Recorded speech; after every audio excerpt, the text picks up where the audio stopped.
Hello everyone, welcome to the channel. तो आज की लेक्चर में हम लोग पढ़ेंगे कि सीक्वेंस का लिमिट हम लोग कैसे फाइंड करते हैं। ठीक है, हम लोगों ने पिछले लेक्चर में सीक्वेंस के लिए क्या देखा था कि उसका कन्वर्जेंसी कैसे फाइंड करते हैं, उसके लिए क्या नेसेसरी कंडीशन होता है, क्या सफिशिएंट कंडीशन होता है, तो उसके बारे में हम लोगों ने पिछले लेक्चर में पढ़ा था। साथ ही साथ डाइवर्जेंस और मोनोटोनिक कब होता है कोई भी सीक्वेंस, तो उसके बारे में भी हम लोगों ने पिछले लेक्चर में पढ़ लिया है। ठीक है, तो अगर आपने लास्ट लेक्चर को नहीं देखा है तो आप लोग उसको पहले देख लीजिए, उसके बाद इस लेक्चर को देखिए। ठीक है, साथ ही साथ मैंने एक लेक्चर काउंटेबिलिटी के ऊपर भी बनाया हुआ है रील एनालिसिस के लिए, तो आपको अगर उसको भी आप लोगों ने नहीं देखा है तो उसको भी आप लोग जाके देख सकते हैं। ठीक है, तो चलिए आज के लेक्चर में हम लोग पढ़ेंगे कि कोई भी सीक्वेंस का जो लिमिट है उसका फाइंड करने के लिए क्या स्टेप बाय स्टेप हमारा प्रोसीजर होना चाहिए। ठीक है, तो उसके बारे में आज की इस वीडियो में हम लोग जानेंगे। तो चलिए वीडियो को शुरू करते हैं। देखिए, हम लोग आज की जो वीडियो है उसमें जानेंगे कि सीक्वेंस का लिमिट हम लोग कैसे फाइंड करते हैं। ठीक है, तो मैं स्टेप बाय स्टेप प्रोसीजर बताऊंगा कि आपको पहला स्टेप में क्या करना है, सेकंड में क्या करना है, थर्ड में क्या करना है, जिससे कि आपको कोई भी क्वेश्चन है उसको आपको अच्छी तरह के समझ में आ जाए कि आपको उसका लिमिट कैसे फाइंड करना है। ठीक है, तो मेरे इस लेक्चर को आप लोग पूरा देखिए, आपको ध्यान से समझिए कि मैं क्या कहना चाहता हूँ। उसके बाद अगर आपको पूरा देखने के बाद भी कुछ डाउट बचता है तो आपको कमेंट में आप लोग उसको लिख सकते हैं। मुझे नहीं लगता कि आपको कोई डाउट बचेगा, फिर भी अगर आपको कोई डाउट रहता है तो आपको उसे क्या करना है, आपको कमेंट में लिख देना है। ठीक है, तो चलिए वीडियो को शुरू करते हैं। देखिए ध्यान दीजिए, यहाँ पे जो हमारा सीक्वेंस होता है कोई भी सीक्वेंस, यहाँ पे हम लोग सीक्वेंस ऑफ क्या पढ़ते हैं, रियल नंबर पढ़ते हैं। ठीक है, तो इसका दो टाइप होता है। ठीक, जो पहला टाइप क्या होता है कि ये फंक्शन ऑफ एन हो जाए। ठीक, अब देखिए फंक्शन ऑफ एन का मतलब क्या है समझिए, एग्जाम्पल से समझ लेते हैं। देखिए हम लोग, मैं सिंपल एग्जाम्पल है यहाँ पे, तो -1 raise to the power n, ये हमारा एक सीक्वेंस हो गया। तो देखिए ये क्या है, फंक्शन ऑफ n ही है। ठीक है, n है, इसके कांस्टेंट है, मतलब कि फंक्शन ऑफ n है। मान लीजिए कि कोई सीक्वेंस है sin n² बाय n³। ठीक है, तो ये भी हमारा क्या हो गया, n का फंक्शन हो गया। तो ये भी हमारा एक सीक्वेंस हो गया जो इस टाइप का है। ठीक है, और साथ ही साथ मान लीजिए 1/n है, तो ये भी हमारा n का फंक्शन हो गया। तो ये हमारा फर्स्ट टाइप ऑफ सीक्वेंस हो गया। ज्यादातर जो क्वेश्चन बनता है कोई भी एग्जाम के लिए वो इसी टाइप से बनता है। ठीक है, और जो दूसरा टाइप हो जाता है वो क्या होता है कि जो हमारा सीक्वेंस का टर्म्स होता है वो क्या होता है, पिछले अपने टर्म्स से डिपेंडेंट होता है। तो मान लीजिए कि an टर्म्स है, तो इसका पिछला टर्म क्या होगा, an-1, तो इसी का फंक्शन होगा ये टर्म्स। ठीक है, एग्जाम्पल से समझिए, मान लीजिए कि हमारा सीक्वेंस का टर्म है a1 a2 a3 a4 dot dot dot. ठीक है, तो मान लीजिए कि जो a3 है वो क्या है, अपने पिछले दो टर्म्स का सम का क्या एवरेज है। तो a1 प्लस a2 बाय 2। ठीक है, ठीक है, मतलब कि a1 और a2 का जो एरिथमेटिक मीन निकालेंगे तो वही हमारा नेक्स्ट टर्म होगा a3। इसी प्रकार से a4 का अगर वैल्यू हमको चाहिए तो हम क्या करेंगे, इससे पिछले दो टर्म्स का एरिथमेटिक मीन लेंगे। तो इसके पिछले दो टर्म्स क्या है, a2 प्लस a3 बाय 2।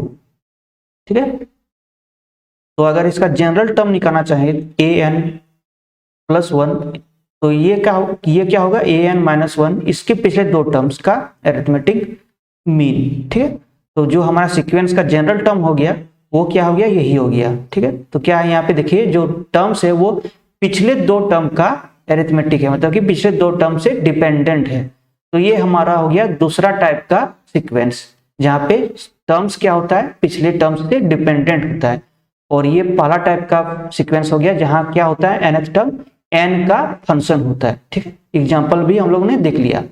अब चलिए हम लोग पहले इसको समझेंगे कि nth टर्म n का फंक्शन होगा उस रूप में, तो उसके लिए हम लोग लिमिट कैसे फाइंड करते हैं। देखिए मैं यहाँ पे स्टेप बाय स्टेप जो प्रोसीजर होना चाहिए किसी भी सीक्वेंस का लिमिट फाइंड करने के लिए उसको मैं बताऊंगा, तो आप लोग उसी को फॉलो कीजिएगा। ठीक है, पहले मैं क्या कहता हूँ, कॉन्सेप्ट को समझ लीजिए, आपको स्टेप बाय स्टेप मैं बताऊंगा। लेकिन अगर आप एग्जाम में सॉल्व करने चाहेंगे तो आपको समय काफी कम लगेगा, इतना समय नहीं लगेगा कि आपको स्टेप बाय स्टेप चेक करना पड़ेगा। अगर आप एक बार समझ जाते हैं मेरे सारे स्टेप्स को तो आपसे क्वेश्चन तुरंत ही बन जाएंगे। ठीक है, तो पहले आप लोग कॉन्सेप्ट को यहाँ पे ले लीजिए, मैं क्या कहना चाहता हूँ। देखिए जो हमारा फर्स्ट स्टेप होना चाहिए, कोई भी सीक्वेंस को देखते हुए हमें क्या करना होगा, हमें उसका nth टर्म फाइंड करना है।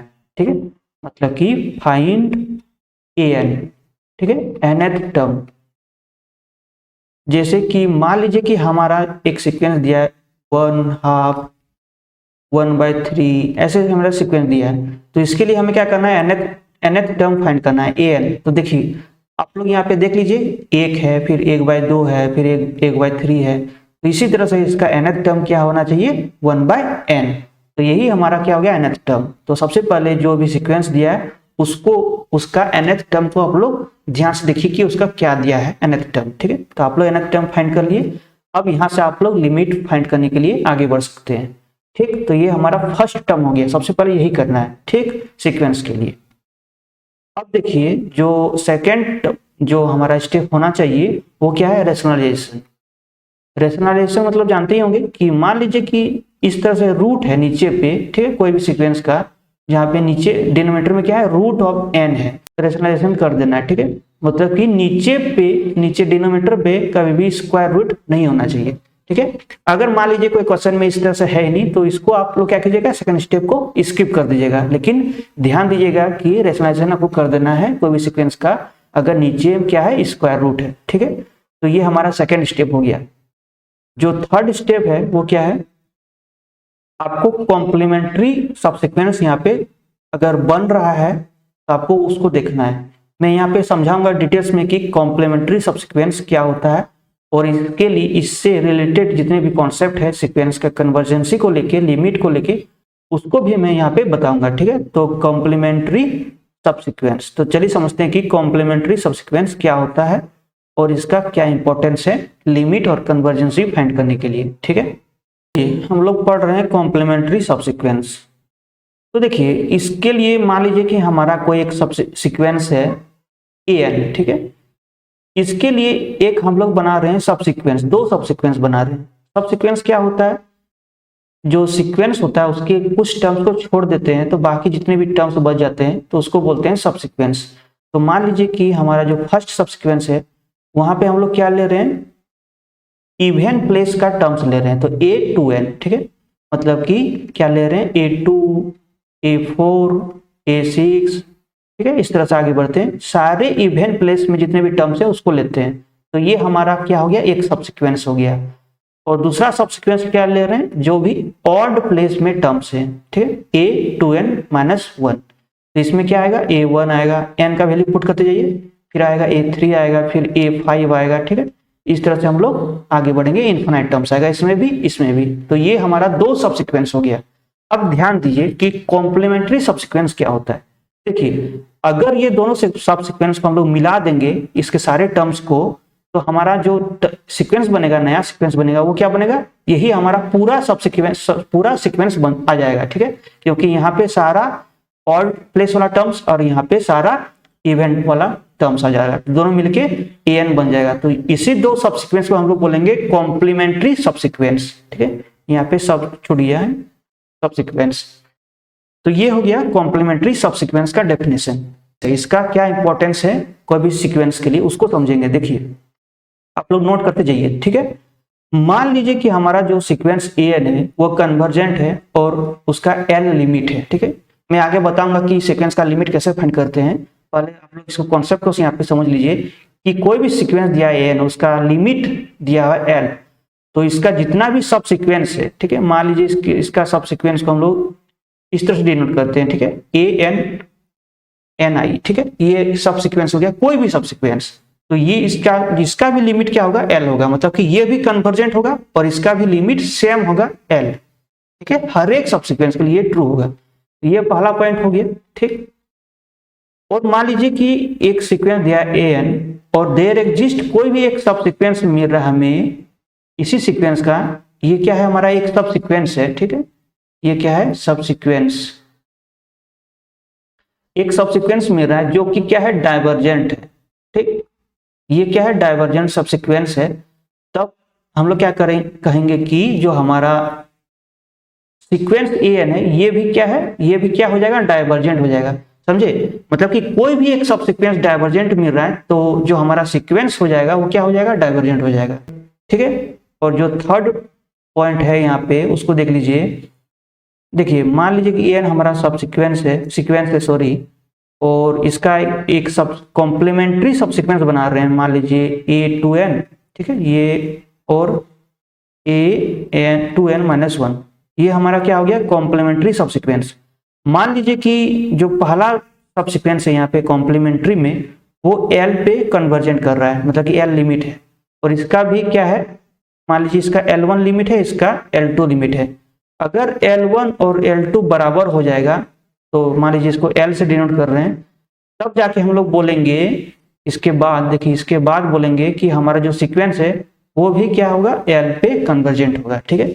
अगर मान लीजिए कि ये दोनों इक्वल नहीं है, L1 not equal to L2 है, तब हम लोग बोलेंगे कि जो हमारा सब सीक्वेंस an है वो क्या है, कन्वर्जेंट नहीं है, क्योंकि दोनों लिमिट इक्वल नहीं है, और इनमें से कोई भी एक डाइवर्जेंट हो जा रहा है, मतलब कि लिमिट एग्जिस्ट नहीं कर रहा है इस पॉइंट से, फर्स्ट पॉइंट से, मतलब कि कोई भी सबसीक्वेंस या कॉम्प्लीमेंट्री सबसीक्वेंस हो या नहीं हो, अगर वो कन्वर्जेंट नहीं है तो हमारा जो सीक्वेंस होगा वो कन्वर्जेंट नहीं होगा, ठीक है।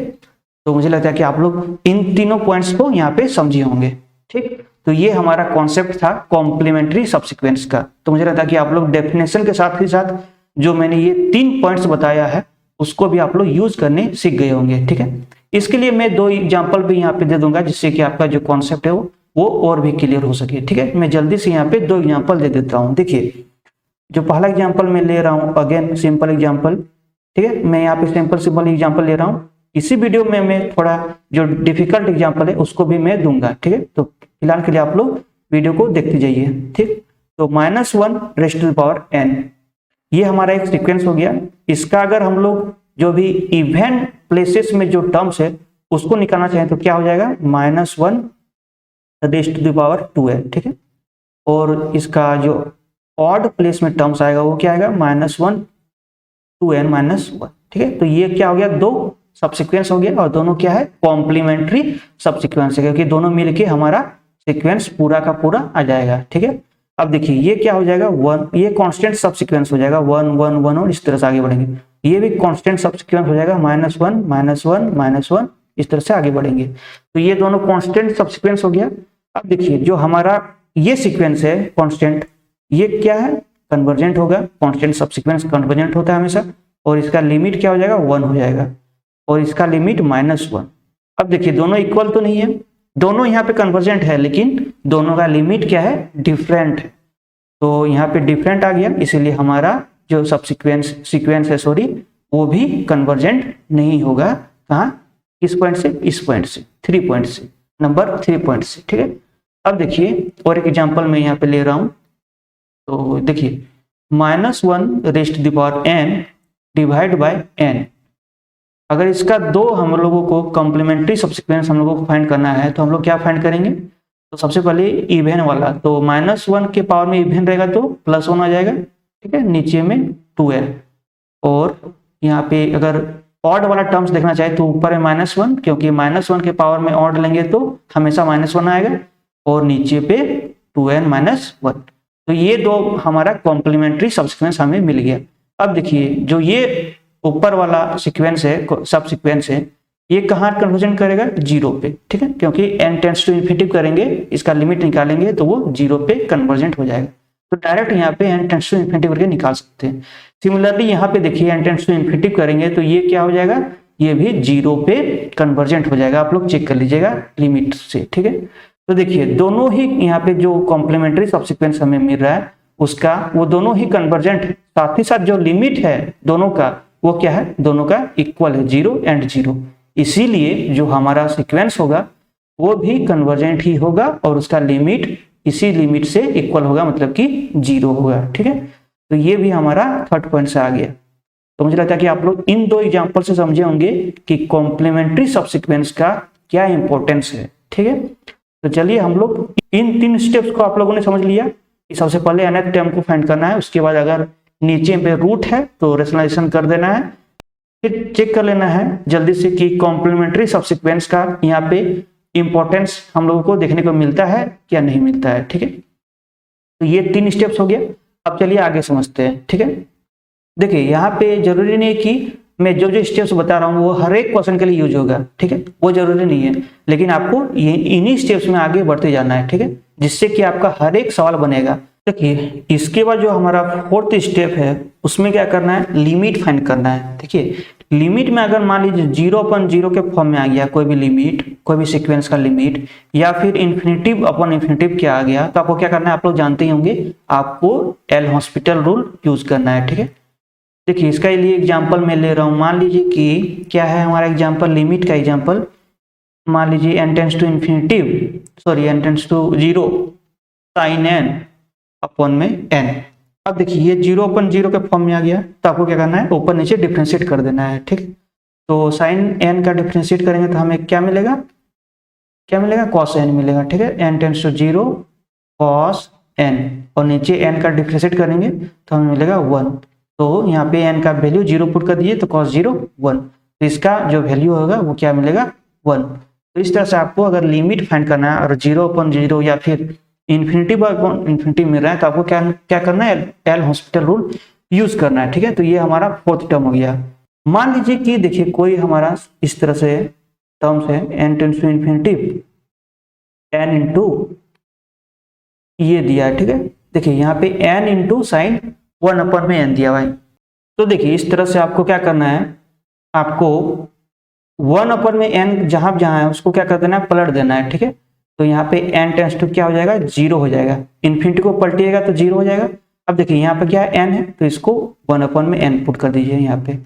उसके बाद क्या है, साइन, साइन के अंदर में क्या है 1/n, तो इसको भी उल्टा करिए तो n हो जाएगा, ठीक है। तो यहाँ पे देखिए हमें मिल रहा है n tends to 0 sine n upon में n, ठीक है। इसको हम लोगों ने नीचे कर दिया, तो ये अगेन इस फॉर्म में आ गया, ठीक है। तो इस तरह से अगर आपको n टेंड्स टू इन्फिनिटी में दिक्कत हो रहा है तो आपको n टेंड्स टू 0 कर देना है, ठीक है, और जहां जहां 1/n है उसको पलट देना है, n बना देना है, ठीक है। तो इससे आपको जो लिमिट फाइंड करने में आसानी हो जाएगी।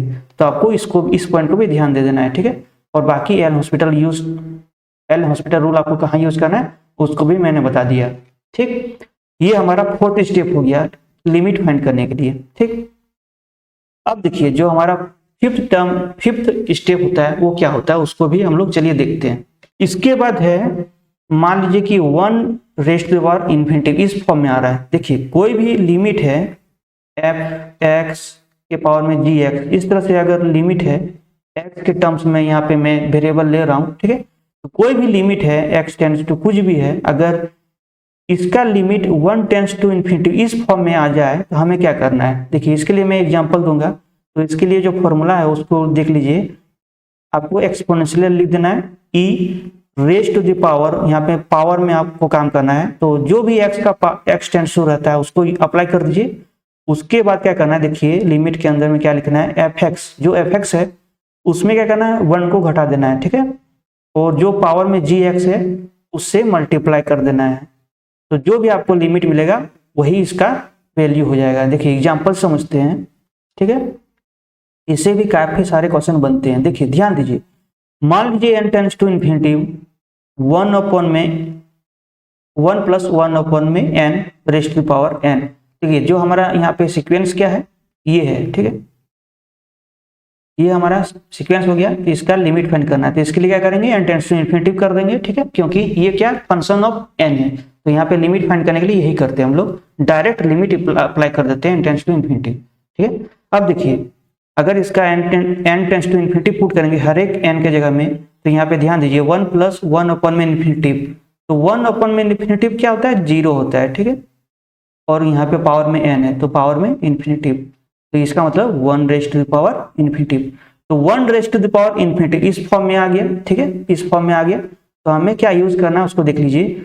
हमें क्या करना है, एक्सपोनेंशियल लगाना है और जो भी लिमिट है उसको पावर में लिखना है। तो n टेंड्स टू इन्फिनिटी जो पहले दिया गया था क्वेश्चन में, ठीक है, वही लिमिट अप्लाई करना है।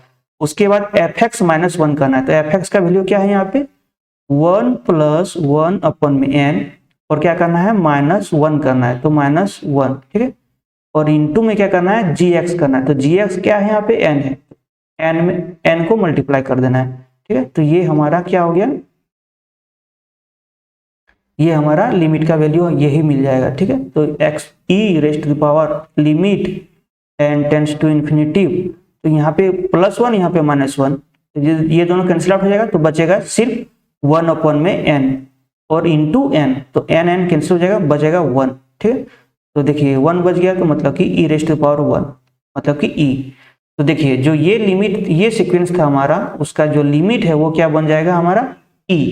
ठीक है, क्योंकि ये क्या था 1⁻∞ इस फॉर्म में था, तो हमारा जो फॉर्मूला है उसको हमको यूज कर लेना है। ठीक है, तो इसको भी आप लोग याद रखिएगा, 1⁻∞ अगर फॉर्म बन रहा है लिमिट का तो हमें इस फॉर्मूला को यूज करना है, एक्सपोनेंशियल वाला। ठीक है, इसके लिए हम लोग और भी कुछ एग्जांपल देख रहे हैं इसी फॉर्म के लिए, मतलब कि 1⁻∞ के लिए। ठीक है, देखिए और एक हम लोग क्वेश्चन देख रहे हैं जहाँ पे क्या है 1 इस फॉर्म में है, 1 + 1 अपॉन में n+1 और पावर में क्या है n है। ठीक है, इसके साथ ही साथ और एक एग्जांपल मैं ले रहा हूँ 1 + 1 अपॉन में n, पावर में क्या है n²।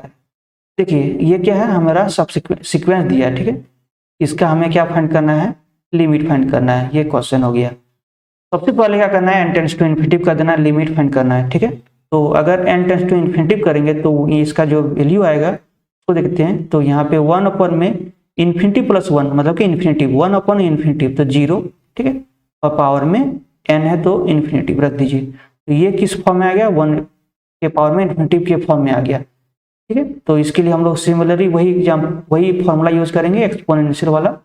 तो e और पावर में n tends to infinitive fx -1, तो fx -1 तो 1 यहाँ पे था पहले से, उसको कैंसिल हो जाएगा तो बचेगा 1 अपॉन में n+1 इंटू gx, तो gx क्या है यहाँ पे n है। ठीक है, अब देखिए limit n tends to infinitive और यहाँ पे इन्फिनिटिव बाय इन्फिनिटिव आ गया। ठीक है, इन्फिनिटिव बाय इन्फिनिटिव आ गया ऊपर में लिमिट में। ठीक है, तो हमें क्या करना है, एल हॉस्पिटल रूल यूज करना है। ठीक है, तो दोनों तरफ डिफरेंशिएट करना है ऊपर नीचे, तो 1 अपॉन में 1 आ जाएगा मतलब कि 1 आ जाएगा, तो e⁻1 मतलब कि e।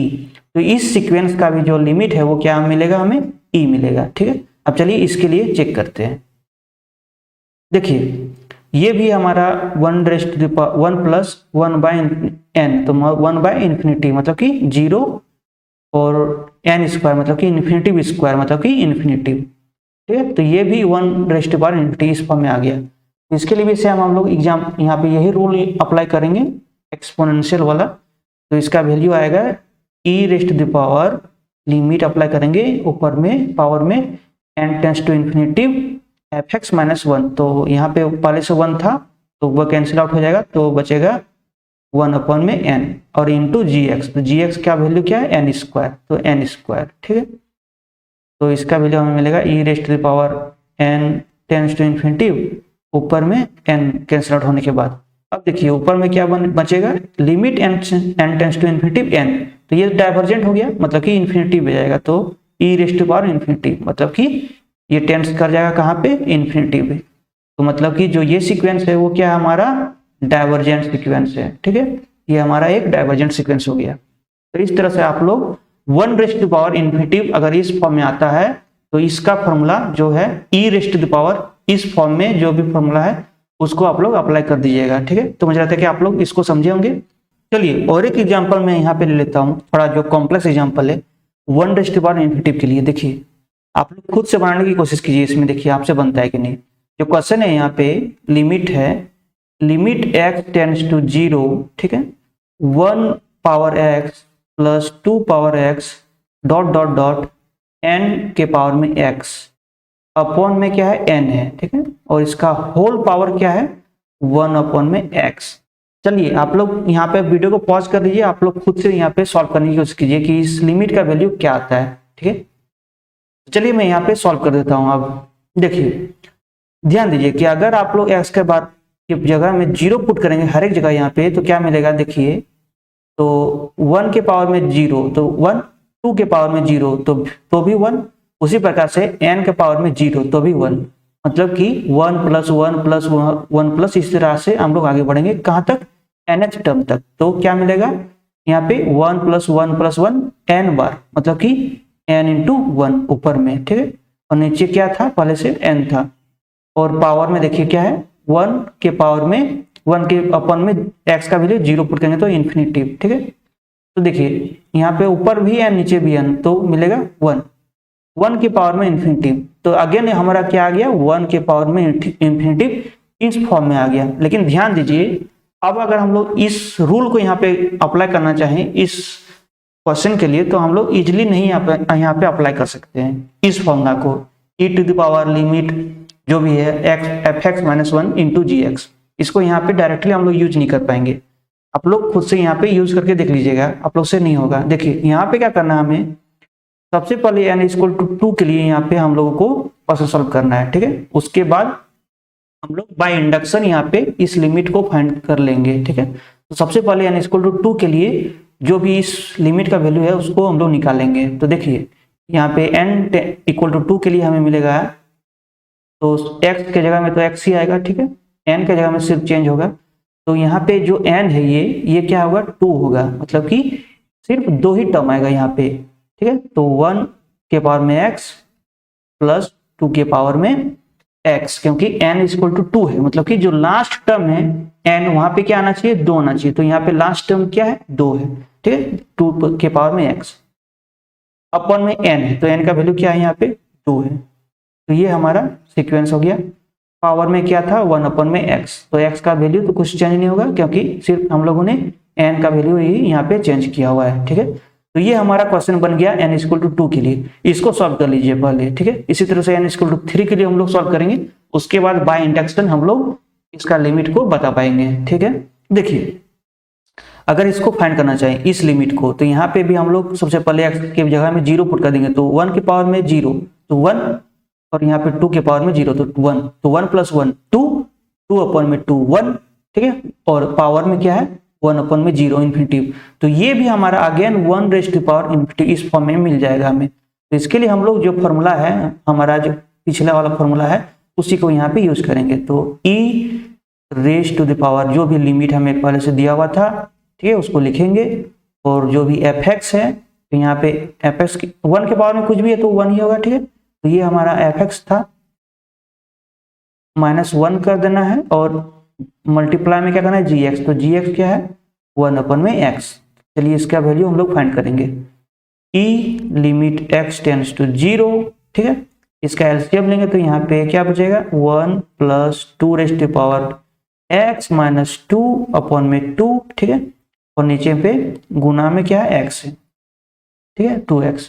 इस तरह से हमारा फाइंड हो गया। अब देखिए इसको लिख सकते हैं e⁻x→0, अभी 1 और -2 -1, तो 2x (2x) - 1/2x।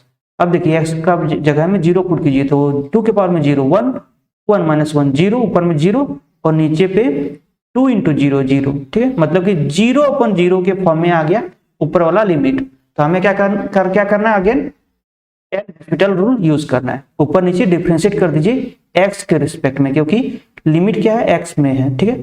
तो ऊपर नीचे x के रिस्पेक्ट में डिफरेंशिएट करना है। अब तो लिमिट x → 0, ऊपर में डिफरेंशिएट कीजिए तो 2⁻x इंटू में log 2, ठीक है, -0, और नीचे अगर डिफरेंशिएट करेंगे तो बचेगा 2।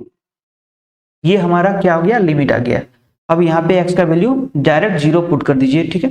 तो 2 के पावर में 0, तो ये बच जाएगा 1। तो यहाँ पे e⁻log 2/2 ये बच जाएगा, ठीक है। तो यहाँ पे देखिए हाफ है मल्टीप्लाई में, तो जानते हैं हम लोग लॉग के बारे में, तो क्या हो जाएगा यहाँ पे 2 के पावर में हाफ आ जाएगा, ठीक है। मतलब कि बाहर में 1/2 यहाँ पे मल्टीप्लाई था, तो इसीलिए इसको अगर अंदर ले जाए तो क्या हो जाएगा 2 के पावर में 1/2 ये आ जाएगा, ठीक है। अब देखिए इसका जो वैल्यू आएगा e⁻log है, तो log और e कैंसिल आउट हो जाएगा, तो इसका बचेगा 2 के पावर में 1/2। तो इस जो लिमिट है n=2 के लिए वो क्या मिल गया 2 के पावर में 1/2। इसी तरह से आप लोग 3 के लिए पुट यहाँ पे जो वैल्यू है उसको फाइंड कर लीजिएगा। तो 3 के लिए अगर फाइंड करना चाहिए तो हमारा जो लिमिट यहाँ पे मिलेगा वो क्या मिलेगा, देखिए 1 × 2 × 3 के पावर में 1/3, ठीक है। मतलब कि देखिए n=3 अगर करेंगे तो 1 × 2 × 3 तक जाना है, इस तरह मल्टीप्लाई करके, और पावर में 1/3, ठीक है। आप लोग यहाँ पे इसी तरह से हम लोग n = 3 के लिए यहाँ पे फाइंड कर सकते हैं। क्या करना है आपको, 1 पे पावर x प्लस 2 पे पावर x प्लस 3 के पावर में x बाई 3 और यहाँ पे पावर में 1 बाई x, इसका लिमिट फाइंड कर लीजिएगा तो यही मिलेगा, ठीक है। इसी तरह से अगर हम लोग इंडक्शन से हम लोग फाइंड करना चाहें इस लिमिट का वैल्यू, तो वो क्या हो जाएगा, देखिए वो काफी इजी होगा। तो क्या करना है, और n के लिए तो इसका जो लिमिट आएगा इस क्वेश्चन का, ठीक है, इस क्वेश्चन का उसका जो लिमिट आएगा वो क्या आएगा, देखिए मल्टीप्लाई कर देना है कहाँ तक, n तक, 1 × 2 × 3 × 4 × कहाँ तक, n तक, ठीक है। और पावर में क्या है, लास्ट वाला टर्म आएगा तो 1/n आएगा, क्योंकि यहाँ पे लास्ट में क्या था, 3 था, तो 3 तक मल्टीप्लाई किए, पावर में 1/3 किए। यहाँ पे क्या था, 2 था, तो 1 × 2 लिख सकते हैं इसको, ठीक है। और पावर में जो भी लास्ट टर्म है उसको पावर में 1/2 कर देना है, ठीक है। तो इसलिए इसका जो लिमिट आएगा इस क्वेश्चन का वो यही आएगा आंसर में, ठीक है, ठीक है, बाय इंडक्शन। तो इस तरह से देखिए 1/∞ भी था इसका फॉर्म, लेकिन यहाँ पे जो मेथड ऑफ सॉल्विंग है, मेथड ऑफ फाइंडिंग लिमिट है, वो कुछ अलग है। यहाँ पे हम लोगों ने इंडक्शन को अप्लाई किया, ठीक है। तो ये थोड़ा कॉम्प्लेक्स एग्जांपल मैंने लिया, ठीक है। तो मुझे लगता है कि आप लोग इसको समझे होंगे। आप लोग खुद से भी इसको फाइंड कीजिए n = 3 के लिए, ठीक है। तो इस तरह से आप लोग फाइंड कर सकते हैं।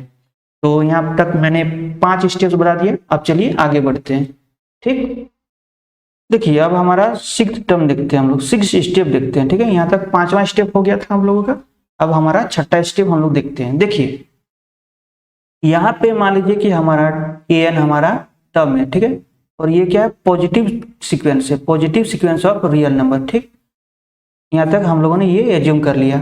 अब देखिए अगर हम लोग फाइंड कर लेते हैं n tends to infinity an + 1/an, अगर इसका अगर लिमिट फाइंड करते हैं और ये हमेशा 1 से कम आता है इस लिमिट का वैल्यू, तब हम लोग बोलेंगे कि हमारा जो सीक्वेंस है वो क्या है, कन्वर्जेंट है।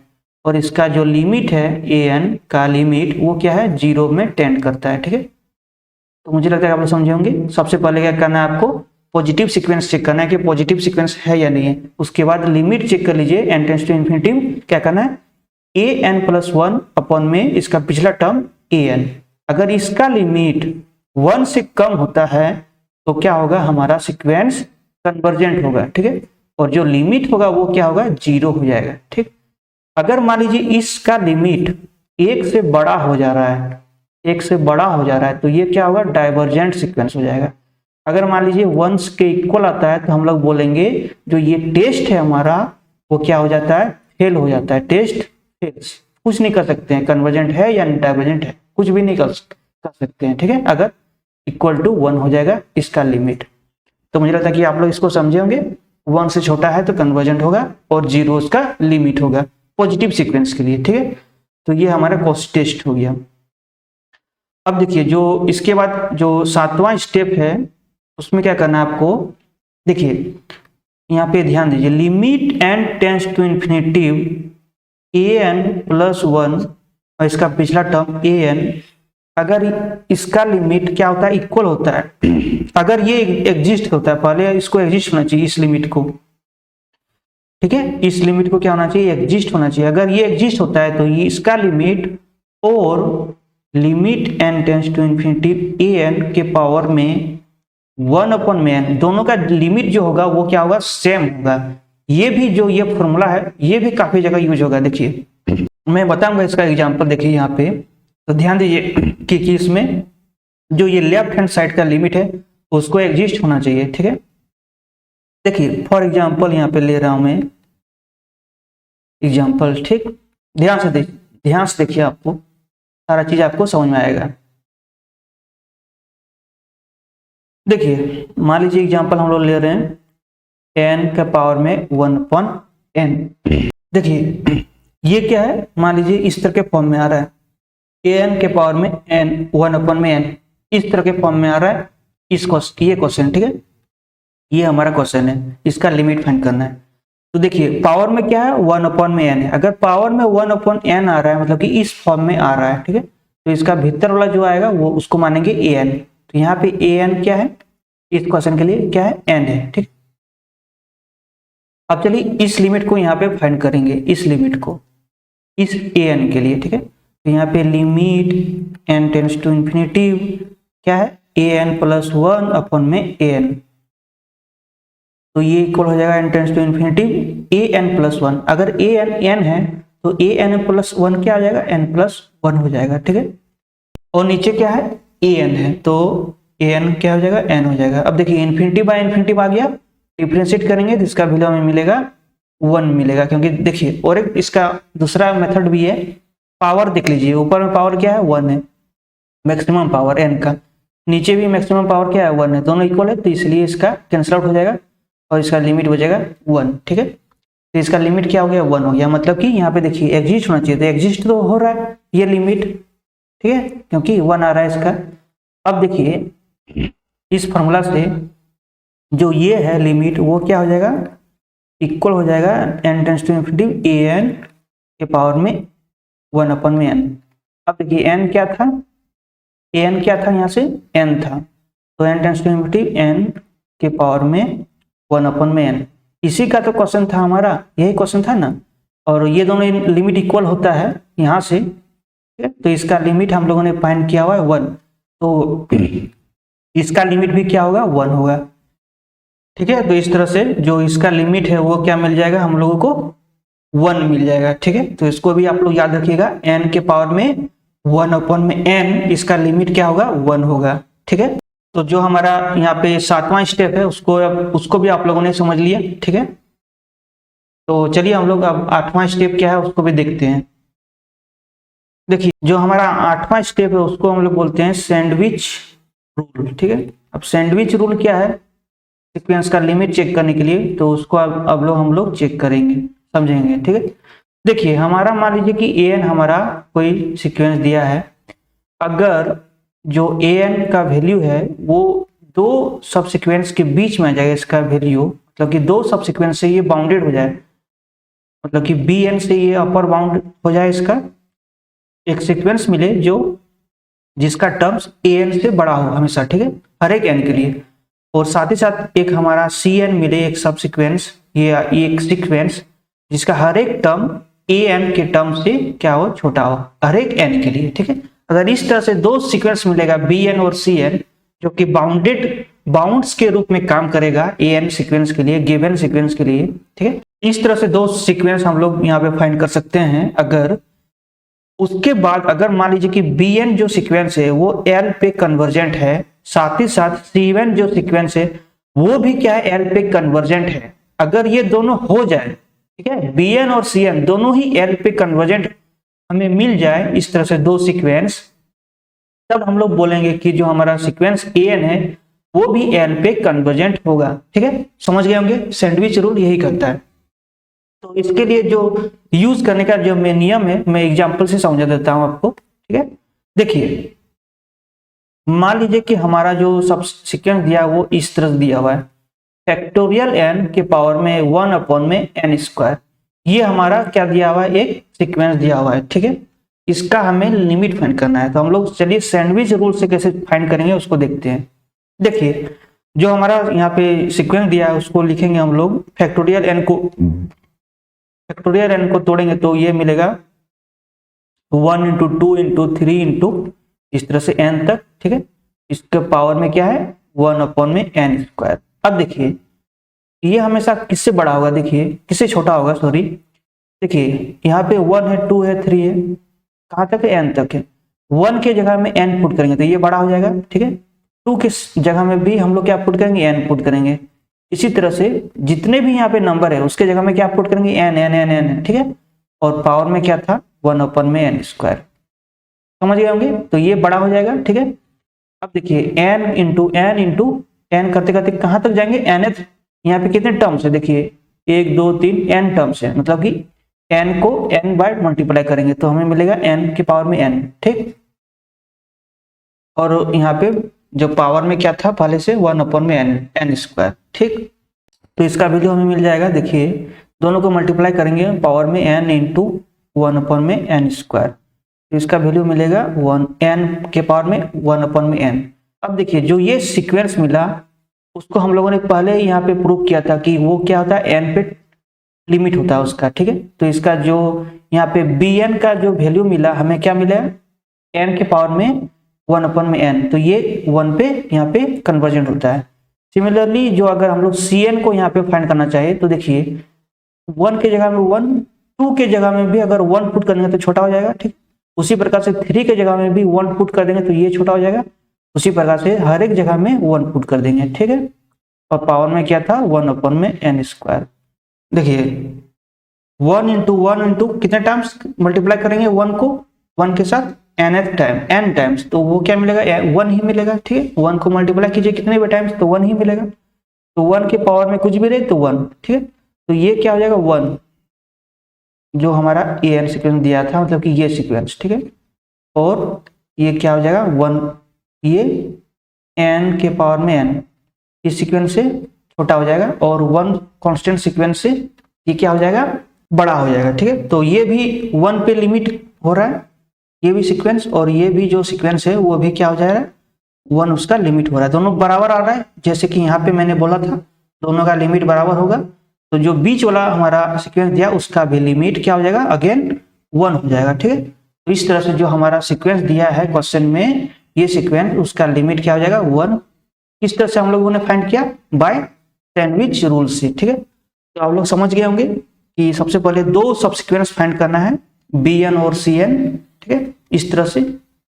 उसके बाद दोनों का लिमिट अगर सेम होता है तो बीच वाला लिमिट भी जो हमारा सीक्वेंस दिया उसका लिमिट भी वही होगा, सेम होगा, ठीक है। तो ये हो गया सैंडविच रूल, ये हो गया हमारा 8वां स्टेप, ठीक। अब देखिए और एक क्वेश्चन यहाँ पे मैं ले रहा हूँ, उसको अगर आप लोग समझ जाते हैं, इसी टाइप का क्वेश्चन है, तो आपका जो भी कॉन्सेप्ट है वो और ज्यादा क्लियर हो जाएगा, ठीक है। देखिए ये क्वेश्चन है, मान लीजिए फैक्टोरियल n के पावर में n, अगर इसको हम लोग सैंडविच रूल से अगर अप्लाई करना चाहें तो इसको क्या करेंगे, देखिए यहाँ पे क्या है 1 इंटू 2 इंटू n तक है और पावर में क्या है 1/n। तो इससे बड़ा अगर करना चाहे तो हर एक जगह n पुट करेंगे तो n इंटू इस तरह से nth बार हम लोग मल्टीप्लाई करेंगे n को, और पावर में क्या था 1/n, ठीक है। अब देखिए ये इसका वैल्यू मिलेगा n के पावर में n, पावर में 1/n। तो इसको अगर दोनों पावर को मल्टीप्लाई हो जाएगा ऊपर ऊपर तो 1 बच जाएगा, मतलब कि n बच जाएगा, ठीक है। ये हमारा सब सीक्वेंस बन गया। देखिए ये तो कन्वर्जेंट नहीं, ये क्या डाइवर्जेंट है, ठीक है। तो ये डाइवर्जेंट मिल गया तो इसका कोई यूज नहीं है, मतलब कि सैंडविच रूल यहाँ पे हम लोग अप्लाई नहीं कर पाएंगे, ठीक है। अब देखिए अगर देखिए इसका पावर में क्या ध्यान दीजिए 1/n है, तो जो हमारा रूल क्या था, रूल नंबर देखिए यहाँ पे रूल नंबर 6 था। अगर हम लोगों ने बोला था, नहीं रूल नंबर 7, यहाँ पे ध्यान दीजिए कि पावर में अगर 1/n है तो हम लोग क्या करेंगे an+1 बाय में an, इसको इस लिमिट को फाइंड कर देंगे तो दोनों बराबर हो जाएगा, अगर जो ये लिमिट है एग्जिस्ट होना चाहिए, ठीक है। वो बोला था हम लोगों ने 7 में सॉरी, तो चलिए उसी को यूज करेंगे। तो यहाँ पे limit n tends to infinity an+1 by an, तो यहाँ पे an जो है वो क्या है फैक्टोरियल n है, तो an+1 क्या आ जाएगा फैक्टोरियल n+1 और नीचे पे फैक्टोरियल n, ठीक है। तो इसका लिमिट फाइंड करते हैं, इसको लिमिट को एग्जिस्ट होना चाहिए, उसके बाद ही दोनों लिमिट इक्वल होगा, ठीक है। तो ये क्या हो जाएगा limit n tends to infinity, और इन दोनों को कैंसिल आउट करेंगे तो ऊपर में n+1 बच जाएगा, ठीक है केवल। अब देखिए ये क्या हो जाएगा इन्फिनिटी में डाइवर्जेंट हो जाएगा, ठीक है, ये सीक्वेंस n+1। तो देखिए जो हमारा ये लिमिट है वो क्या हो जाता है एग्जिस्ट हो ही नहीं रहा है, मतलब कि लिमिट एग्जिस्ट फाइनाइटली नहीं हो रहा है, इनफाइनाइटली हो रहा है, ठीक है। तो इस तरह से जो हमारा सीक्वेंस दिया है फैक्टोरियल n के पावर में 1/n, ये भी क्या हो जाएगा डाइवर्जेंट हो जाएगा, ठीक है।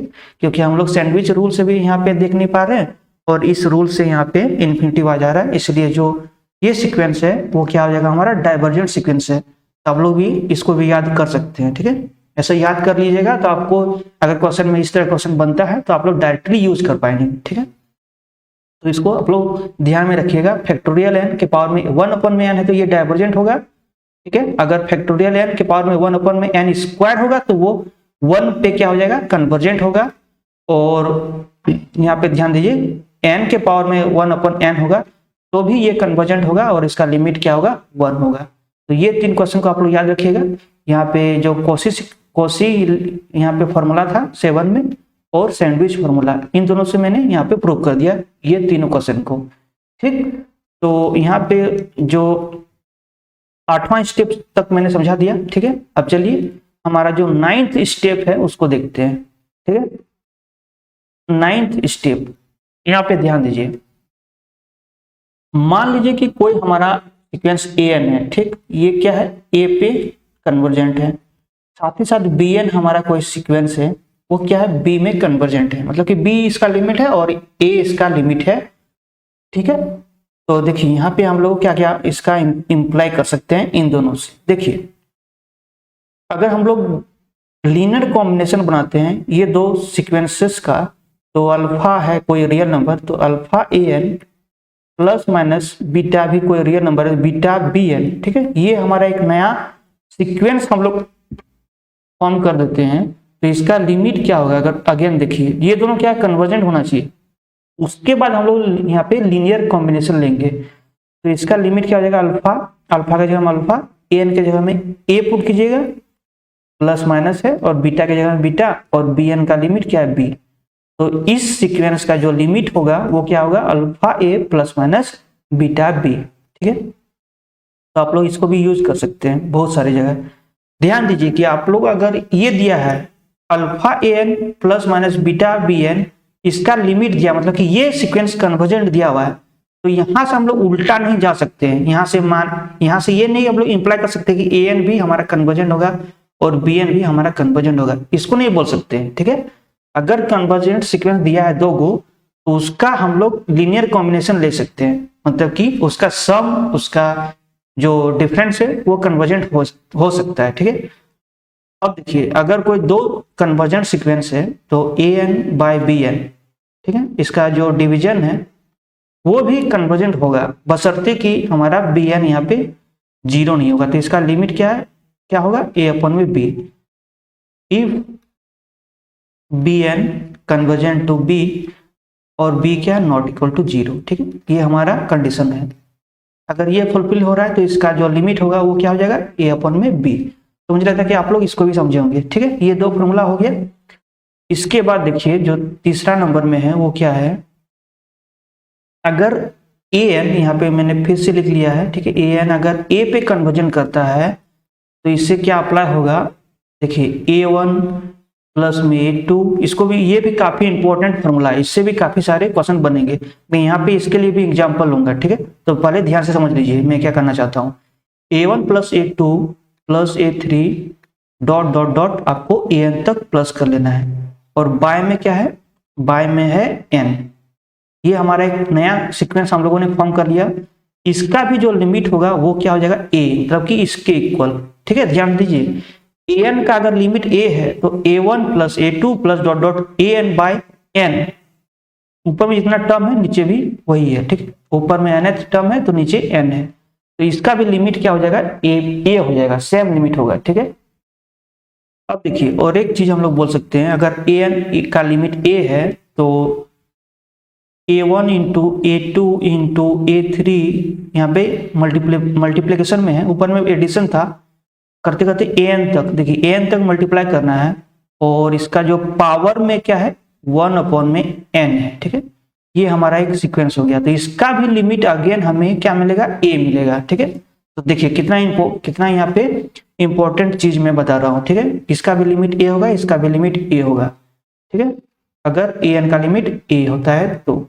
इसके साथ ही साथ जो यहाँ पे देखिए n के पावर में क्या है, उल्टा कर लीजिए, 1 अपॉन में a1 प्लस 1 अपॉन में a2, इसी फॉर्म में आ रहा है, लेकिन यहाँ पे देखिए यहाँ पे एरिथमेटिक मीन के रूप में आ रहा है। ठीक है, ये जियोमेट्रिक मीन के रूप में आ रहा है, ये यहाँ पे HM के रूप में आ रहा है। ठीक है, हाइपर जियोमेट्रिक। तो 1 प्लस 1 अपॉन में a3 प्लस प्लस करते करते 1 अपॉन में an, ये हमारा नया सब सीक्वेंस बना लिया हम लोगों ने। तो इसका भी लिमिट अगेन क्या होगा, a के इक्वल होगा। ठीक है, तो ये तीनों का ही लिमिट क्या होगा, a के इक्वल होगा, अगर an का लिमिट a होता है तो। ठीक, तो ये तीन फॉर्मूला हो गया। इसके बाद देखिए अगेन, इसके बाद जो हमारा 4th पॉइंट है उसको भी देख लीजिए।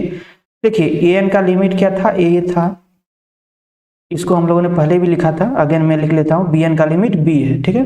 ये दो सीक्वेंस है, ए एन और बी एन, दोनों का लिमिट हम लोगों ने लिख लिया है, ठीक है। अगर ये दोनों का लिमिट हमें पता है तो हम लोग क्या इंप्लाई कर सकते हैं, देखिए अब दोनों को मल्टीप्लाई कर लीजिए, ए वन उसके बाद इसका भी फर्स्ट टर्म प्लस इसका सेकेंड टर्म, इसका भी सेकेंड टर्म प्रोडक्ट में, ये प्लस ए थ्री इंटू में बी थ्री, इसी तरह से प्लस प्लस करते करते nth टर्म तक जाएंगे, ए एन इंटू में बी एन, ठीक है।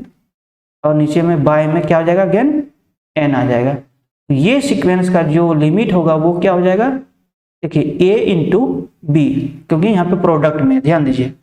इसके साथ ही साथ अगर देखिए यहाँ पे दोनों फर्स्ट टर्म लिया है, तो इसके साथ ही साथ अगर मान लीजिए ए वन ले रहे हैं, इस सीक्वेंस का फर्स्ट टर्म और प्रोडक्ट में इस सीक्वेंस का nth टर्म, तो बी एन प्लस पहला सीक्वेंस का सेकेंड टर्म मतलब कि ए टू इंटू में सेकेंड सीक्वेंस का सेकेंड लास्ट टर्म मतलब कि लास्ट nth टर्म से एक पहले मतलब कि बी एन माइनस वन, ठीक है। लास्ट टर्म नहीं है, nth टर्म है, ठीक है। इसके बाद इसका थर्ड टर्म और इसका एन से लेके पीछे जाएंगे कितना बार,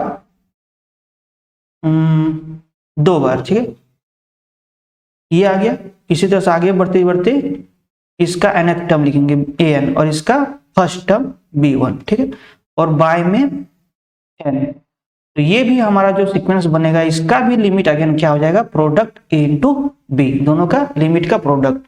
तो इन दोनों को भी आप लोगों ने समझ लिया होगा, ठीक है। तो यही था हमारा फोर्थ यहाँ पे पॉइंट, ठीक है। मतलब कि जो ये क्या था, कितना स्टेप था, ये हमारा 9th स्टेप था, ठीक है। तो 9th स्टेप में देखिए यहाँ पे मैंने कितना फॉर्मूला बता दिया, एक दो यहाँ पे तीन पांच और नीचे पे दो, सात, सात फॉर्मूला हो गया 9th स्टेप में। तो चलिए जो मैंने इसमें बताया 7 फॉर्मूला 9th स्टेप में, तो उसके लिए मैं एग्जांपल लूंगा अब, ठीक है। आप ध्यान दीजिए, यहाँ पे मैं क्वेश्चन यहाँ पे लिख रहा हूँ, आप लोग खुद से यहाँ पे सॉल्व करने की कोशिश कीजिएगा पहले, उसके बाद वीडियो को सॉल्यूशन को देख लीजिएगा, ठीक। मान लीजिए कि हमारा एक टर्म दिया है, सीक्वेंस दिया हुआ है ए एन, जिसका nth टर्म क्या है, nth टर्म यहाँ पे दिया हुआ है, ठीक है।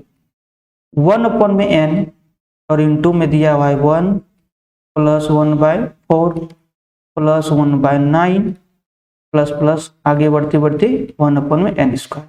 चलिए ये हमारा nth टर्म दिया हुआ है, इसका लिमिट फाइंड कीजिए आप लोग जल्दी से।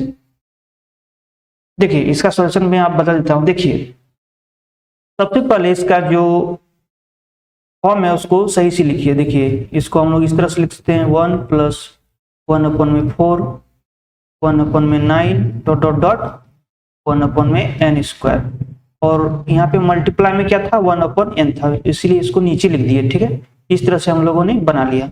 अब ध्यान दीजिए जो मैंने बताया फॉर्म स्टेप 9 में, ये वाला चीज देखिए, ये वाला यहाँ पे क्या था, a1 plus a2 plus a3 से लेके an/n, ये भी कहाँ लिमिट इसका कन्वर्जेंट होगा, a में, मतलब कि जो an मतलब कि जो ये लास्ट टर्म है उसका जो लिमिट होगा वही पूरा का, इस पूरा सीक्वेंस का लिमिट वही होगा, a होगा, ठीक है। ठीक, तो उसी को हम यहाँ पे अप्लाई करेंगे। देखिए यहाँ पे a1 है, फिर a2 है, फिर a3 है, इसी तरह डॉट डॉट an है। तो यहाँ पे an का वैल्यू क्या है, 1 में n स्क्वायर, तो यहाँ पे उसके बाद डिवाइड में क्या है, n है, तो उसी फॉर्म में आ गया। तो सबसे पहले जो an मिला हमें उसका लिमिट चेक करना है, क्या वो कन्वर्जेंट है या नहीं है। अगर वो कन्वर्जेंट है तो जो भी लिमिट मिलेगा वही लिमिट इसका भी हो जाएगा, ठीक है। तो ध्यान दीजिए जो 1 में n स्क्वायर है उसका लिमिट क्या आएगा, 0 आएगा, ठीक है। ये सिंपल है, n टेंड्स टू इन्फिनिटी कर दीजिए डायरेक्ट, उसका जो लिमिट का वैल्यू आएगा वो क्या आ जाएगा, 0 आ जाएगा, ठीक है। लिमिट फाइंड कर दीजिए केवल, तो ये 0 आ गया, मतलब कि कन्वर्जेंट हो गया, ठीक है, कन्वर्जेंट हो गया। तो जो हमारा ये लिमिट है उसका भी जो लिमिट होगा वो क्या हो जाएगा, 0 हो जाएगा, 0 हो जाएगा, ठीक है। तो मुझे लगता है कि आप लोग समझे होंगे। और मान लीजिए कि इस तरह से एक सीक्वेंस का एग्जांपल दिया, 1 प्लस 2 प्लस 3 प्लस, ये क्वेश्चन नेक्स्ट क्वेश्चन हो गया, करते करते n, ठीक है। और बाय में क्या है, n है, ये हमारा सीक्वेंस दिया है, इसका लिमिट फाइंड करना है हमें, ठीक है। मतलब कि इसका कन्वर्जेंसी चेक करना है और लिमिट फाइंड करना है। तो डायरेक्ट हम लोग n टेंड्स टू इन्फिनिटी कर देंगे, लिमिट फाइंड कर लेंगे। तो देखिए अगर इस तरह से ही यूज करना चाहे, यही फॉर्मूला से जो पिछले क्वेश्चन में हम लोगों ने किया था, इस क्वेश्चन में यहाँ पे देखिए an का वैल्यू क्या है, यहाँ पे ये लास्ट टर्म है, मतलब कि n है, नीचे भी क्या है, नीचे में भी n था, ठीक है। अब देखिए जो ये सीक्वेंस बन रहा है an, क्या ये कन्वर्जेंट है? नहीं, ये डाइवर्जेंट है। तो हम लोग उस फॉर्मूला का यूज नहीं कर सकते हैं, ठीक है। इसके लिए हम लोग दूसरा फॉर्मूला यूज करेंगे, ठीक। तो देखिए यहाँ पे limit n tends to infinity, ऊपर में देखिए क्या है 1 प्लस, यहाँ पे पहले 1 प्लस 2 प्लस 3 प्लस कहाँ तक n तक। तो इसको हम लोग जानते हैं कि पहला n नेचुरल नंबर का जो सम होता है वो क्या होता है n इंटू n प्लस 1/2, ठीक है। और नीचे क्या था, पहले से n था, तो n आ जाएगा, तो n कैंसिल हो जाएगा। तो यहाँ पे limit n tends to infinity n plus 1/2, मतलब कि ये क्या हो जाएगा, इन्फिनिटी में डाइवर्जेंट हो जाएगा, ठीक है। तो हमारा जो ये लिमिट है, ये सीक्वेंस है, वो क्या हो जाएगा, डाइवर्जेंट सीक्वेंस हो जाएगा, जिसका लिमिट क्या है, प्लस इन्फिनिटी, ठीक। तो इस तरह से हम लोग यूज कर पाएंगे। पहले आप लोगों को चेक करना है कि जो an है वो कन्वर्जेंट है या नहीं, उसको पहले चेक कीजिए। उसके बाद जो फॉर्मूला था a1 plus a2 plus a3 plus an तक बाय n, उसको यूज कीजिएगा। मतलब कि इस फॉर्मूला में ध्यान दीजिएगा, इस फॉर्मूला में जो an है उसको क्या होना चाहिए, कन्वर्जेंट होना चाहिए पहले, तभी हम लोग इस फॉर्मूला को यूज कर पाएंगे, ठीक है। तो उसको भी आप लोग ध्यान में रखिएगा। जैसे कि हम लोगों ने यहाँ पे इस एग्जाम्पल में देखा था कि हमारा जो an है वो कन्वर्जेंट होता है, इसलिए जो दोनों का लिमिट होगा वो सेम हो जाएगा। लेकिन इस एग्जाम्पल में हम लोगों ने देखा कि जो an है वो क्या है, कन्वर्जेंट नहीं है, इसीलिए हम लोगों ने उस फॉर्मूला का यूज हम लोगों ने नहीं कर पाया। तो हम लोग सिंपल जो मेथड है हमारा सॉल्यूशन का, उसको यूज किया। तो समझ लिया होगा आप लोगों ने कि इस तरह के फॉर्मूला को हम लोग कैसे यूज करेंगे, ठीक। तो चलिए और एक लास्ट क्वेश्चन को हम लोग देख लेते हैं। यहाँ पे मान लीजिए हमारा सीक्वेंस दिया है an या 1 plus 2 plus 3 plus dot dot dot n by में n, और पावर में दिया हुआ है 1 में n, ठीक है। ये हमारा सीक्वेंस दिया हुआ है। यहाँ पे ध्यान दीजिए, पावर में क्या है, 1 में n पावर में है, ठीक है। तो इसके लिए हम लोग क्या यूज करेंगे, जैसे कि हम लोगों ने पिछले में देखा था, इसके लिए हम लोग यूज करेंगे an प्लस 1 में n, इस लिमिट को फाइंड करेंगे। अगर ये लिमिट एग्जिस्ट करता है तो ये क्या हो जाएगा, equal to n tends to infinity an के पावर में n 1 में n, ठीक है। तो ये दोनों लिमिट इक्वल हो जाएगा अगर ये फर्स्ट वाला लिमिट एग्जिस्ट होता हो उसके बाद, ठीक है। तो सबसे पहले क्या करेंगे, देखिए इसको सम कर लेते हैं ऊपर वाला को। तो 1 plus 2 plus 3 plus dot dot dot n, मतलब कि फर्स्ट n नेचुरल नंबर का सम, तो n इंटू में n प्लस 1, जैसे कि हम लोगों ने पहले किया था, बाय 2, और नीचे पे n था ही पहले से, ठीक है, और पावर में 1 में n।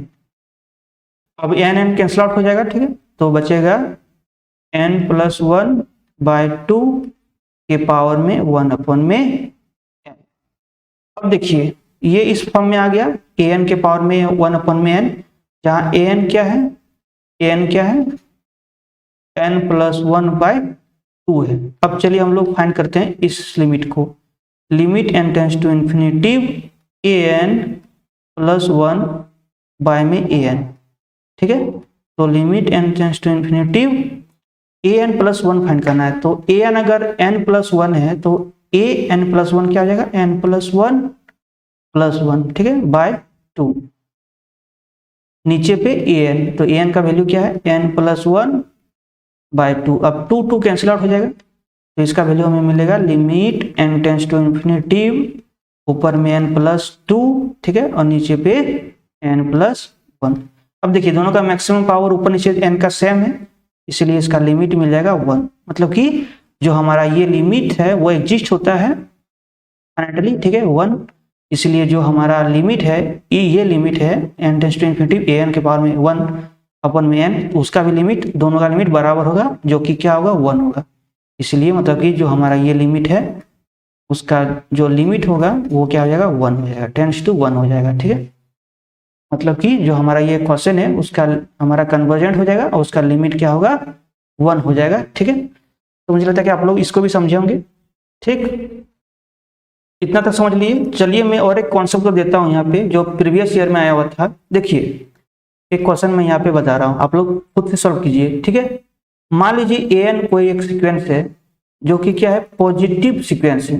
पॉजिटिव रियल नंबर का सीक्वेंस है, ये दिया है, ठीक है। साथ ही साथ ये क्या है, डिक्रीजिंग सीक्वेंस है, मतलब कि जो A1 है वो बड़ा है A2 से, मतलब कि फिर उसके बाद A3 भी छोटा हो जाएगा A2 से, फिर A4 A3 से छोटा हो जाएगा, मतलब कि छोटा घटते जाएगा, ठीक है। डिक्रीजिंग सीक्वेंस है, ये दिया हुआ है क्वेश्चन में।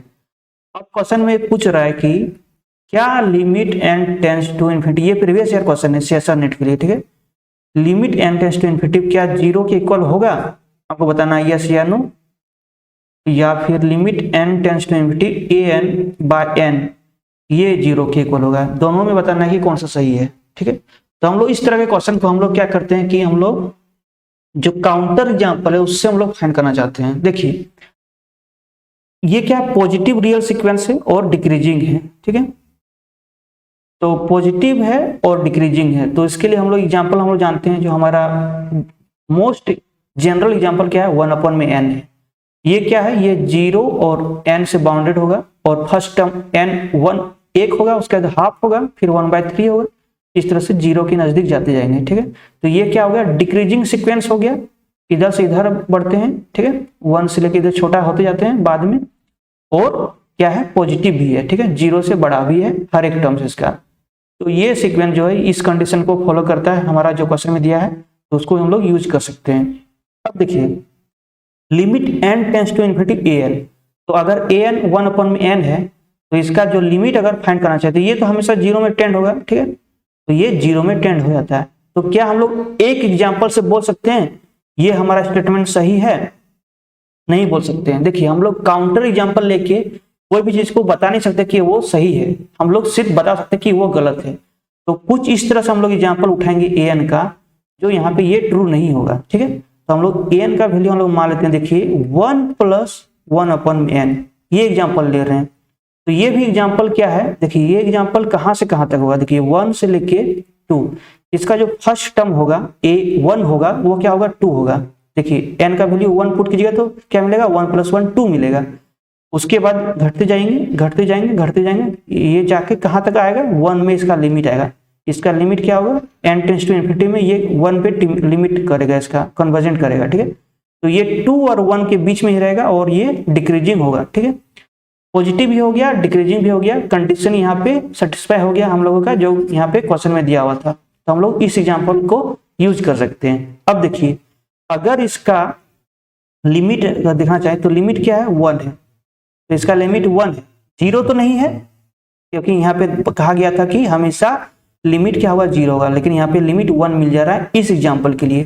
तो ये हमारा एक काउंटर एग्जाम्पल हो गया जिसका लिमिट 0 नहीं है, इसीलिए जो ये स्टेटमेंट है, ये स्टेटमेंट क्या हो गया, फॉल्स हो गया, ठीक है। तो इस तरह से हम लोग काउंटर एग्जाम्पल बनाते हैं। मैं आगे के लेक्चर में और भी बताऊंगा कि आपको काउंटर एग्जाम्पल कैसे बनना है। काउंटर एग्जाम्पल से ही आपको क्वेश्चन आसानी से सॉल्व हो जाएगा एग्जाम में, ठीक है। एग्जाम के दौरान आपको काउंटर एग्जाम्पल काफी ज्यादा हेल्प करेगा। आप लोग कॉन्सेप्ट को तो समझ लीजिए कि कॉन्सेप्ट क्या है, लिमिट कैसे चेक करते हैं, उसके लिए जो कन्वर्जेंसी का जो मेथड है, जो मैंने पिछले लेक्चर में बताया था, उसको कैसे करेंगे। लेकिन आपको एग्जाम में काउंटर एग्जाम्पल बहुत ज्यादा हेल्प होगा, ठीक है, काउंटर एग्जाम्पल से। तो काउंटर एग्जाम्पल फाइंड करने का जो मेथड है वो जैसे जैसे लेक्चर आते रहेगा मेरा, उसमें आपको और भी क्लियर होते जाएगा। देखिए मैंने तो यहाँ पे बता दिया कि आपको काउंटर एग्जाम्पल कैसे बनाना है। काउंटर एग्जाम्पल ऐसा बनाना है जिससे कि कोई भी स्टेटमेंट हमारा गलत प्रूव हो, ठीक है। सही प्रूव करने से कोई फायदा नहीं है। जैसे कि इस एग्जाम्पल से हम लोगों ने प्रूव कर दिया कि an का लिमिट 0 होगा, लेकिन हम लोग यूज नहीं कर पाएंगे इस एग्जाम्पल में, क्योंकि काउंटर एग्जाम्पल का मतलब ही होता है कि हम लोग कोई भी चीज को डिसप्रूव करेंगे, प्रूव नहीं करेंगे, ठीक है। एक एग्जाम्पल से कोई भी चीज को सही प्रूव नहीं किया जा सकता है, लेकिन एक एग्जाम्पल से कोई भी चीज को अगर हम लोग गलत प्रूव कर देते हैं तो वो हमेशा स्टेटमेंट हमेशा गलत हो जाएगा, ठीक। जैसे कि इस एग्जाम्पल से हम लोगों ने प्रूव कर दिया था कि ये स्टेटमेंट गलत है, ठीक है, एक एग्जाम्पल से, इसीलिए ये स्टेटमेंट हमेशा क्या हो जाएगा, गलत हो जाएगा, ठीक। तो मुझे लगता है कि आप लोग समझ गए होंगे कि काउंटर एग्जाम्पल का मतलब आखिर क्या होता है, ठीक है। अब देखिए ये statement limit n tends to infinity an/n, अब देखिए ये सीक्वेंस जो दिया गया था हमारा क्या था, पॉजिटिव भी था और डिक्रीजिंग भी था, मतलब कि मोनोटोनिक था, ठीक है। मतलब कि जो an था वो क्या था, डिक्रीजिंग सीक्वेंस था, और बाय में क्या था, n था। अगर हम लोग काउंटर एग्जाम्पल ले रहे हैं 1/n, 1 प्लस 1 में n, बाय में n लेंगे तो ये क्या हो जाएगा 1 में n प्लस 1 में n स्क्वायर। ठीक है, तो देखिए ये भी टेंस टू 0 करेगा और ये भी टेंस टू 0 करेगा, दोनों कन्वर्जेंट होता है, लिमिट इक्वल हो रहा है, तो इसका लीनियर कॉम्बिनेशन लेंगे जैसे कि मैंने पहले बताया था, दोनों का एडिशन करेंगे तो वो भी क्या हो जाएगा 0 में कन्वर्जेंट हो जाएगा। तो इस प्रकार से हम लोग कोई भी काउंटर एग्जाम्पल फाइंड नहीं कर सकते हैं इसके लिए जो कि 0 के इक्वल इसका लिमिट नहीं होगा। तो ये हमारा ये स्टेटमेंट क्या हो जाएगा ट्रू हो जाएगा। ठीक है, an बाय n ये हमेशा 0 में लिमिट होगा इसका, लेकिन an का लिमिट 0 नहीं होगा। काउंटर एग्जाम्पल ये रहा। ठीक है, तो इस तरह से हम लोग काउंटर एग्जाम्पल से हम लोग कोई भी चीज को डिस्प्रूव कर सकते हैं। ठीक है, तो मुझे लगता है कि आप लोगों को सारा चीज समझ में आया होगा।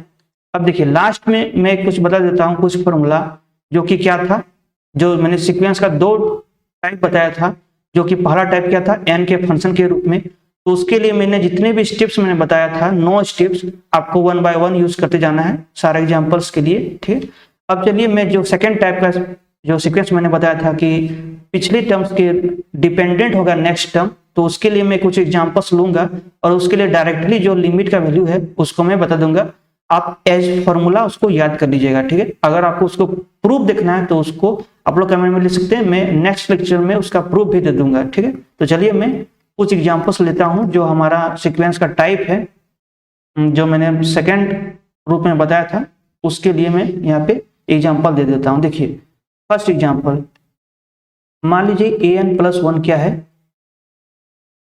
हाफ इंटू में an plus x by an। ठीक है, ये हमारा सीक्वेंस है जहां जहां हर एक टर्म्स क्या है पॉजिटिव सीक्वेंस है। ठीक है, तो इसका जो लिमिट होगा ये कन्वर्जेंट होगा। ठीक है, और इसका लिमिट क्या होगा, जो भी यहाँ पे है, देखिए ध्यान दीजिए यहाँ पे क्या है x है, तो उसी का स्क्वायर रूट हो जाएगा इसका लिमिट। ठीक है, तो आप लोग एज फॉर्मूला इसको याद रख लीजिएगा। अब देखिए मान लीजिए कि इस तरह से अरिथमेटिक मीन है, मतलब कि an प्लस 1 क्या है पिछले 2 टर्म्स का अरिथमेटिक मीन, तो an plus 1 an minus 1 plus an by 2 ये हमारा सीक्वेंस हो गया। ठीक है, जहाँ पे अगेन ये पॉजिटिव सीक्वेंस है, तो इसका जो लिमिट होगा अरिथमेटिक मीन का, ठीक है, इसका लिमिट क्या होगा, फर्स्ट टर्म a1 प्लस में 2 इंटू सेकेंड टर्म बाय में 3। ठीक है, तो ये हमारा इसका लिमिट हो गया, तो इसको भी आप लोग याद रख सकते हैं। ठीक है, अब थर्ड में क्या है जियोमेट्रिक मीन, मतलब कि an प्लस 1 अगर इसका वैल्यू होगा an माइनस 1 इंटू में an का स्क्वायर रूट। ठीक है, ये हमारा सीक्वेंस है जहाँ पे हर एक टर्म क्या है पॉजिटिव सीक्वेंस है, तो इसका जो लिमिट होगा उसको भी आप लोग याद रखिएगा। इसका लिमिट होता है a1 मतलब कि फर्स्ट टर्म इंटू में a2 मतलब कि सेकेंड टर्म का स्क्वायर के पावर में होल पावर में 1/3, तो ये इसका लिमिट होता है। ठीक है, तो आप लोग इन तीनों फॉर्मूला को याद रखिएगा 1, 2 और 3 को, जिससे कि आपका कई सारे क्वेश्चन अगर बन जाते हैं डायरेक्टली। ठीक है, अगर आपको इसका प्रूफ देखना है, लिमिट मैंने कैसे फाइंड किया, कन्वर्जेंसी कैसे फाइंड किया, तो उसको आप लोग कमेंट में लिख सकते हैं, मैं आगे के लेक्चर में इसका प्रूफ भी दे दूंगा अगर आप चाहें तो। ठीक है, तो बस इस वीडियो में इतना ही था। मुझे लगता है कि आप लोग सारी चीज को समझे होंगे। ठीक है, कि स्टेप बाय स्टेप आप लोगों को कैसे चेक करना है। अगर सीक्वेंस, सबसे पहले मैंने बताया कि सीक्वेंस का 2 फॉर्म होता है, पहला फंक्शन ऑफ n, उसके बाद सेकेंड जो डिपेंडेंट होता है कोई भी टर्म पिछले टर्म्स पे। ठीक है, तो फंक्शन ऑफ n के रूप में अगर रहेगा तो जितने मैंने स्टेप्स बताए आपको उसको चेक कर लेना। ठीक है, आगे सबसे पहले लिख लीजिए, नोट्स बना लीजिए मैंने जो बताया, उसके बाद आपको स्टेप बाय स्टेप चेक करते जाना है। सबसे पहले nth टर्म निकालना है, उसका जो जैसे मैंने बताया उसको चेक करते जाना है। ठीक है, मैंने कई सारे एग्जांपल्स भी बताए, तो उसको भी आप लोग बार बार रिवाइज कीजिए, जिससे कि आप उसका जो कॉन्सेप्ट है वो क्लियर हो सके। ठीक है, तो बस इस वीडियो में इतना ही था। अगर आपको कुछ डाउट्स है तो उसको आप लोग लिखिए, मैं उसका सॉल्यूशन भी करवा दूंगा। ठीक है, और बाकी जितना प्रीवियस ईयर क्वेश्चन है उसको भी मैं आगे के लेक्चर में करवाऊंगा। ठीक, तो यहाँ तक काउंटेबिलिटी कंप्लीट हो गया, और सीक्वेंस का जितना भी कॉन्सेप्ट था कन्वर्जेंसी चेक करने का और लिमिट फाइंड करने का, वो भी मैंने इन 2 लेक्चर्स में आप लोगों को कंप्लीट करा दिया। ठीक है, तो सीक्वेंस कंप्लीट हो गया और काउंटेबिलिटी कंप्लीट हो गया। इसके बाद सीरीज का लेक्चर आएगा। ठीक है, उसके बाद सीरीज का भी लेक्चर कंप्लीट हो जाएगा, उसके बाद फंक्शन का आएगा, कंटिन्यूटी डिफरेंशियलिटी का आएगा, उसके बाद सीरीज ऑफ फंक्शंस का आएगा। ठीक है, उसी प्रकार से हम लोग आगे बढ़ेंगे और अपना रियल एनालिसिस को भी कंप्लीट कर लेंगे, ठीक है। और बाकी दिसंबर का एग्जाम के लिए अगर आप प्रिपेयर कर रहे हैं CSR नेट के लिए, तो मेरा चैनल आपके लिए काफ़ी हेल्पफुल रहेगा। मैंने जो सीरीज चालू किया है उससे आपको काफ़ी हेल्प होगी, ठीक। तो बस इस वीडियो में इतना ही। अगर आपको ये वीडियो पसंद आई है तो आप इसे लाइक करें और अपने डाउट्स को कमेंट में लिखिए। So that's it for today. Thank you for watching.